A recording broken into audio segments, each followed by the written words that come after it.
It wasn't a race. It wasn't a press event. And yet, what happened inside Ferrari's Maranello factory just shook the paddock. The 2026 engine came to life for the first time. And standing just a few meters away was Lewis Hamilton. He didn't speak much, but when the engine fired, his reaction said more than any press release ever could. Because after listening, watching, and asking a few questions, Hamilton made a quiet, almost off-the-record statement. And when it leaked, it left engineers across the grid scrambling for context. The engine is real, the sound is raw, and what Hamilton said about it might be the boldest thing he's uttered since leaving Mercedes. And the craziest part? Ferrari hasn't even shown us what this engine can really do yet. It was early. No cameras, no reporters, just the sound of wind slipping through the shutters at Maranello, and a group of engineers staring at a chassis covered in matte black insulation. This wasn't meant to be public. Not yet. Just a controlled fire-up, standard procedure, to bring the 2026 Ferrari Power unit to life for the very first time. But standing at the edge of the room, arms folded, silent, focused, was Lewis Hamilton. No red overalls, just a black jacket, a phone in his hand, and his eyes locked onto the car. He wasn't speaking. He wasn't smiling. And Charles Leclerc was next to him, stiller than usual, as if even he understood this was a moment. The engine didn't scream. It growled. Low, mechanical, unfiltered. The idle was sharper than expected, cleaner, tighter, and not one person in the room moved when it hit its first rev limit. For a few seconds, there was only sound, then silence, and that's when Hamilton looked over his shoulder and said something none of them were expecting. Not a joke, not a show, just a line, but one that would echo far beyond the walls of the factory, because what he said next changed how people are talking about this engine. And that is where the Real story begins. Ferrari didn't just press a button. They ran a full ignition sequence with integrated hybrid support, thermal management live, and electrical load simulated under partial throttle. Most fire-ups are basic. You let the combustion engine breathe, check for leaks, confirm sensors are talking to the ECU, and shut it down after a few seconds. But this wasn't that. This fire-up ran longer. It cycled through different RPM thresholds. It activated ERS logic. It ran through phase-matching protocols between the electric motor and the internal combustion engine. That's something teams usually keep locked down until dyno phase. But Ferrari ran it in the chassis, which tells us something important. They weren't testing if the engine works. They were testing if it responds. And it did, which is why Hamilton said what he said. According to two separate sources close to the test, his words were quiet, off the record, but impossible to ignore. He looked at one of Ferrari's lead engineers, then back at the screen, and said, "This already feels tighter than anything I had at Brackley." Not louder, not more powerful. Tighter, a word that means control, sync, coordination. And from Hamilton, that's not praise. That's a warning, because he spent a decade inside the most dominant hybrid team in F1 history.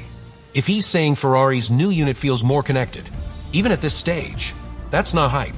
That's something real. And the people who heard him say it, they know exactly what it means. At first glance, it looks symbolic. Hamilton, the new face of Ferrari, watching their new engine come alive.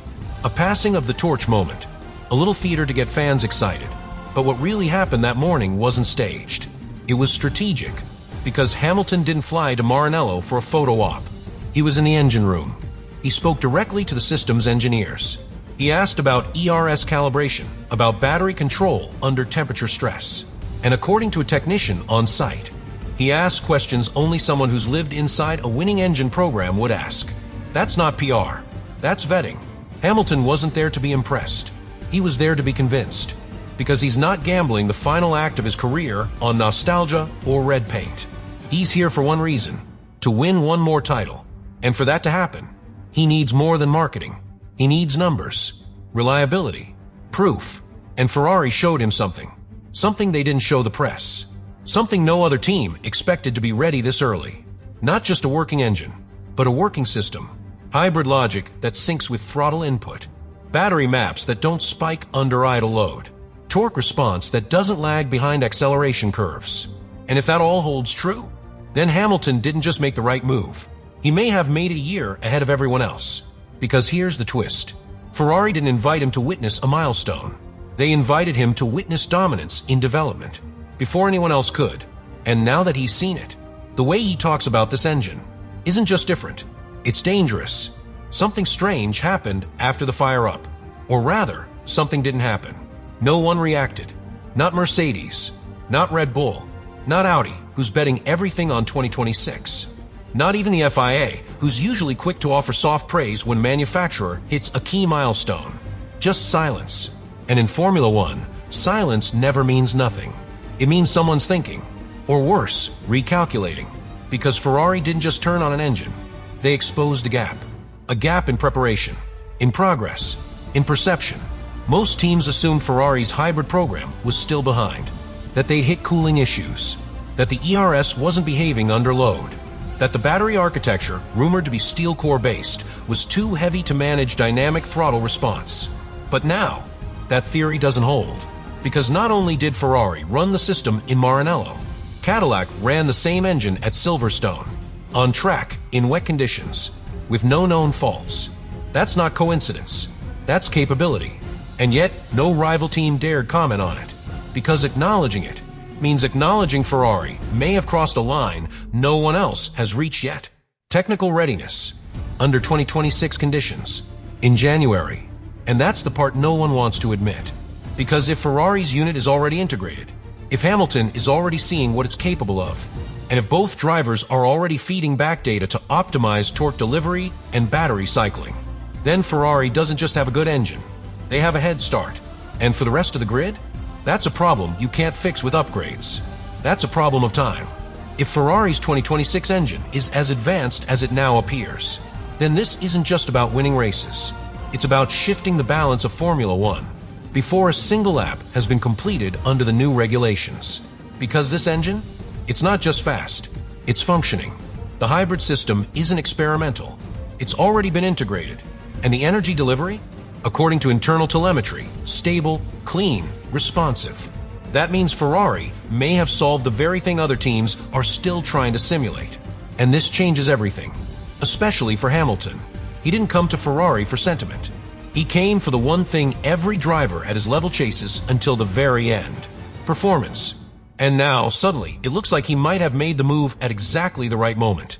Because if the Ferrari power unit holds up under real-world testing, and if the chassis can be adapted to match the power curve this engine delivers, then Lewis Hamilton isn't joining a rebuild. He's joining a title run. And Leclerc? He's finally in the position he's waited years for. In a car that doesn't just feel fast on Saturday, but survives Sunday. Together, they become the most dangerous pairing on the grid. Not because they're hungry, but because this time they're equipped. And the rest of the field? They won't be adjusting to Ferrari's pace. They'll be reacting to it, which is a completely different problem. Because Red Bull's transition to Honda 2026 is still in flux. Mercedes, ironically, may now be the team furthest behind on hybrid response timing. Audi hasn't even released a proper performance benchmark. And McLaren, while evolving quickly, still relies on power units built outside their own walls. Ferrari doesn't just control their destiny now. They control the engine. They control the data. And if they control the pace early in 2026, the rest of the grid might not be chasing wins. They'll be chasing containment.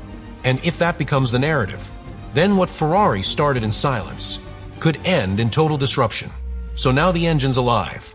It's breathing. It's talking. And more importantly, it's being heard. Not just in Maranello, not just by Hamilton, but across every technical office from Brackley to Milton Keynes to Hinwell. And here's the part no one wants to say out loud. Ferrari may have already done what others are still trying to figure out. Not just start an engine, but synchronize it, stabilize it, deploy it. And if they're this far ahead in January, what does that mean by the time Bahrain arrives? Or when the first race under 2026 regulations truly lights up? Because Ferrari hasn't even begun proper track testing. They haven't shown long-run degradation. They haven't pushed the unit under full thermal load, in desert heat, on soft tires, in traffic. But here's what's different this time. They don't seem worried. The silence after the fire-up wasn't hesitation. It was control. Because when a team knows what they've built, they don't need to convince the world immediately. They just need to stay ahead. And that's the story no one is telling. This wasn't an announcement. It was a warning. A low guttural one, wrapped in carbon. filtered through a dyno room, and echoed in one line from Lewis Hamilton. It's already better. Not we'll see. Not it has potential. Just better.